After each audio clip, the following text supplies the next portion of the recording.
नमस्कार जय जगन्नाथ। आ गोटे सुंदर अनुभूति सह आज अध्याय को आपण मानक स्वागत करुछि।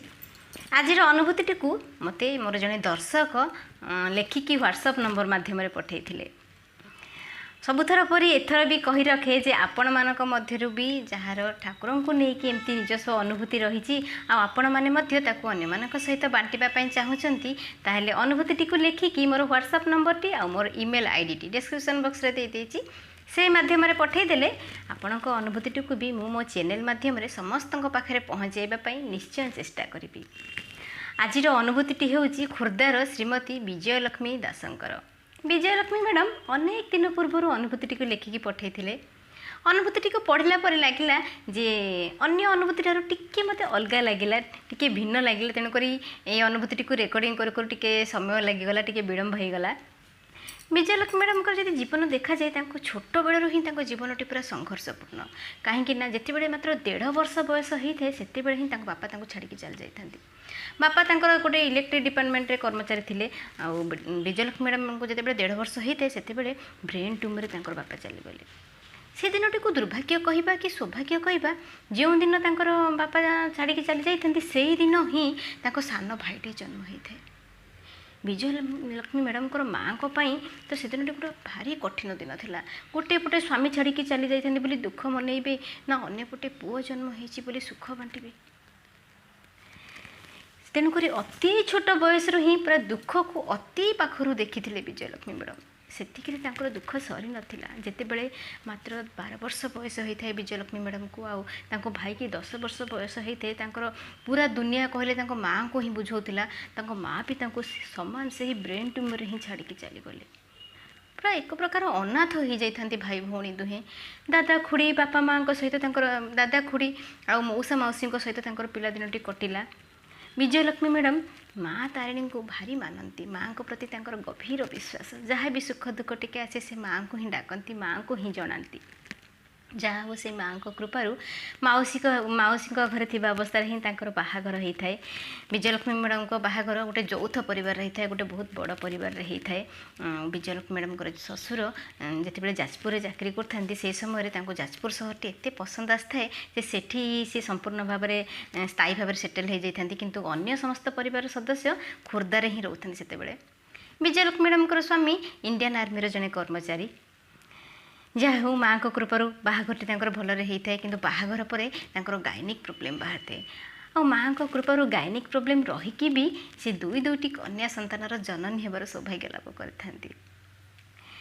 कोरोना कोविड आसबार 8 मास पूर्व विजयलक्ष्मी मैडम को स्वामी पोस्टिंग महाराष्ट्र पुणे सहर में होता है। जेहेतु ओडिशा आसवाक पूरा ओडिशा आसबार पूरा गोटे वर्ष पाखापाखि हो जाए। तेणुक जमी कोविड स्थिति टिके सुधरी समस्ते फ्लाइट जोगे सुरक्षित से आसिक ओडिशा रे पहुँची था।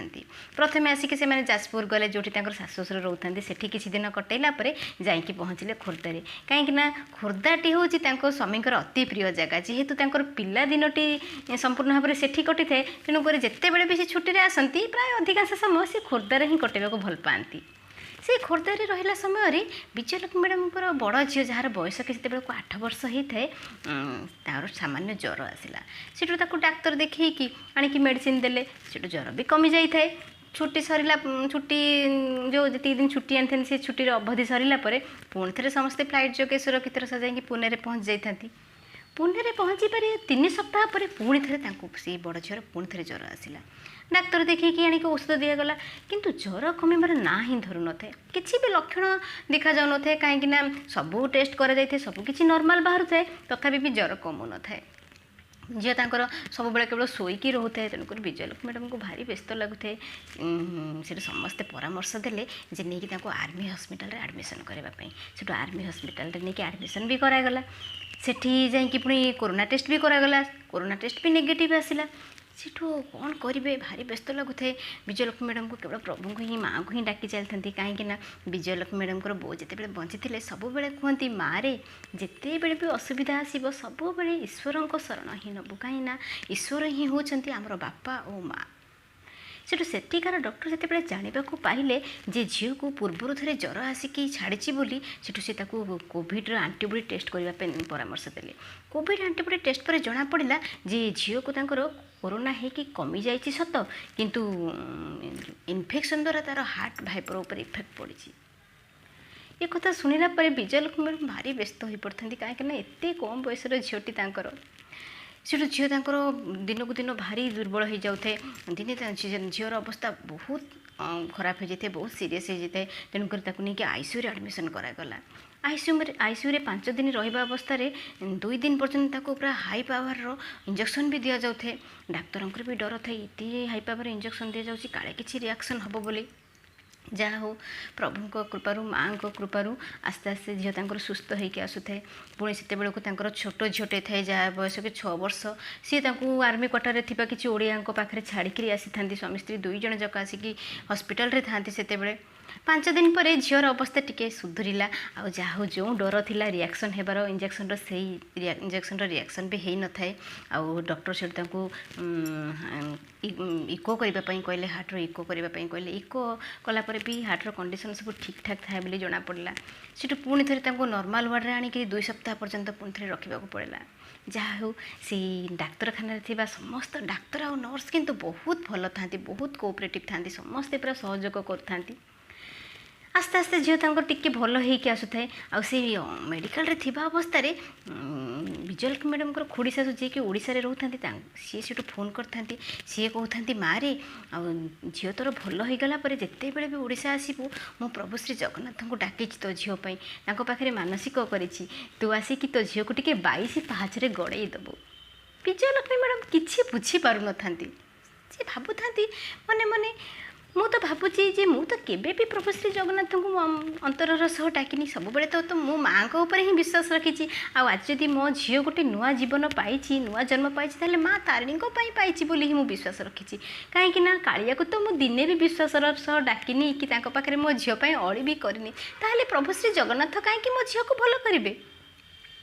ସେହି ସମୟ ବେଳକୁ ହଠାତ୍ ତାଙ୍କର ମନେ ପଡ଼ିଗଲା ଯେ ତାଙ୍କ ସେ ପାଖରେ ରଖିଥିବା ପର୍ସଟି, ଯେଉଁ ପର୍ସଟି ତାଙ୍କ ପାଖରେ ଥାଏ, ସେ ପର୍ସ ଭିତରେ ଗୋଟେ ଜଗନ୍ନାଥ, ବଳଭଦ୍ର, ମା ସୁଭଦ୍ରାଙ୍କର ଗୋଟେ ଛୋଟ ମୂର୍ତ୍ତିଟେ ସେ ପର୍ସ ଭିତରେ ସବୁବେଳେ ରହିଥାଏ। ଆଉ ସେଦିନ ବି ଖୋଲିକି ଦେଖିଲା ବେଳକୁ ସେ ମୂର୍ତ୍ତିଟି ଥାଏ। ଆଉ ଯେତେବେଳେ ସିଏ ଓଡ଼ିଶାରୁ ଫେରୁଥାନ୍ତି, ସେତେବେଳେ ତାଙ୍କ ଖୁଡ଼ି ଶାଶୁ ନାଲି କପଡ଼ାରେ ବନ୍ଧା ହେଇଥିବା କିଛି ନିର୍ମାଲ୍ୟ ବି ଦେଇଥାନ୍ତି। ଆଉ ସେ ନିର୍ମାଲ୍ୟ ପୁଡ଼ିଆଟି ବି ସେମିତି ଥାଏ, ସେ କେବେ ବି ସେ ନିର୍ମାଲ୍ୟକୁ ପାଇନଥାନ୍ତି। କେବଳ ଓଡ଼ିଶାର ବଡ଼ ଠାକୁର ଭାବିକି ସେ କେବେ କେବେ ମୁଣ୍ଡିଆଟେ ମାରନ୍ତି ସେ ମୂର୍ତ୍ତି ପାଖରେ, କିନ୍ତୁ କେବେ ବି ଅନ୍ତରର ସହ ବିଶ୍ୱାସର ସେ କେବେ ଡାକିନଥାନ୍ତି।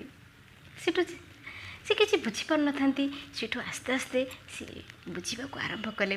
ଭାବିଲେ ଯେ ସତରେ ମୁଁ କେଡ଼େ ବୁକିଟେ, ଯେଉଁ ପ୍ରଭୁ ମୋ ପାଖେ ପାଖେ ଅଛନ୍ତି, ଯାହାଙ୍କୁ ମୁଁ ନେଇକି ମୁଁ ସାରା ହସ୍ପିଟାଲ ସାରା ବୁଲୁଛି, ଯିଏ ସଦା ସର୍ବଦା ପ୍ରତି ମୁହୂର୍ତ୍ତରେ ପ୍ରତ୍ୟେକଟି ଅସୁବିଧାରେ ମୋ ସହିତ ଅଛନ୍ତି, ମୁଁ ତାଙ୍କୁ ଚିହ୍ନି ପାରିଲିନି, କେତେ ମୂର୍ଖ ମୁଁ। ସେଠୁ ଯାହା ହଉ 17 ଦିନ ପରେ ଭଲ ହେଇକି ଝିଅ ସହିତ ସେ ଘରକୁ ଫେରିଥାନ୍ତି। ସେଇଦିନ ଠାରୁ କାଳିଆ ସହିତ ତାଙ୍କର ଯେମିତି ଗୋଟେ ଡୋରିଟେ ବନ୍ଧା ହେଇଯାଇଥାଏ, ଗୋଟେ ଭାବଗତ ଡୋରିଟେ ବନ୍ଧା ହେଇଯାଇଥାଏ। ଯେଉଁ ଆଡ଼କୁ ସେ ଅନଉଥାନ୍ତି, ସବୁଆଡ଼େ କେବଳ ତାଙ୍କର ଚକାଚକା 2ଟି ନୟନ ହିଁ ଦେଖାଯାଉଥାଏ। ସେଇ ଚକାଚକା 2ଟି ଆଖି ବିଜୟଲକ୍ଷ୍ମୀ ମ୍ୟାଡ଼ାମଙ୍କର ଅତି ପ୍ରିୟ, ଅତି ନିଜର ପାଲଟି ଯାଇଛି ସେଇଦିନ ଠାରୁ। ଓଡ଼ିଶା ଆସିକି ଝିଅ ଭଲ ହେଲା ପରେ ସେ ଝିଅକୁ ନେଇକି 22 ପାହାଚରେ ଗଡ଼େଇକି ବି ଯାଇଛନ୍ତି। ଆଉ ତାଙ୍କ ଝିଅମାନେ, ତାଙ୍କ ପୁରା ପରିବାର ଗାଧେଇ ସାରିଲା ପରେ ପ୍ରତ୍ୟେକ ଦିନ ଆସିକି ସେ ନିର୍ମାଲ୍ୟରୁ ଟିକେ ପାଟିରେ ଲଗାନ୍ତି। ଆଉ ଲାଗେ ଯେମିତି ସେ ନିର୍ମାଲ୍ୟ ପାଇଲା ପରେ ଶରୀରରେ ଥିବା ସମସ୍ତ ରୋଗ, ବ୍ୟାଧି, କଷ୍ଟ ସବୁ କିଛି ଯେମିତି ଦୂର ହୋଇଗଲା ପରି ଲାଗେ। ବିଜୟଲକ୍ଷ୍ମୀ ମ୍ୟାଡ଼ାମଙ୍କ ପାଖରେ ତ ମାଆଙ୍କୁ ତ ସେ ପୂର୍ବରୁ ମାନୁଥିଲେ, ମାଆଙ୍କ ଆଶୀର୍ବାଦ ତ ତାଙ୍କ ପାଖରେ ପୂର୍ବରୁ ହିଁ ରହିଥିଲା। ଏବେ କିନ୍ତୁ ସେ ନିଜକୁ ସୌଭାଗ୍ୟ ମନେ କରନ୍ତି ଯେ ମାଆଙ୍କ ସହିତ ବାପାଙ୍କୁ ବି ସେ ପାଇଯାଇଛନ୍ତି ବୋଲି।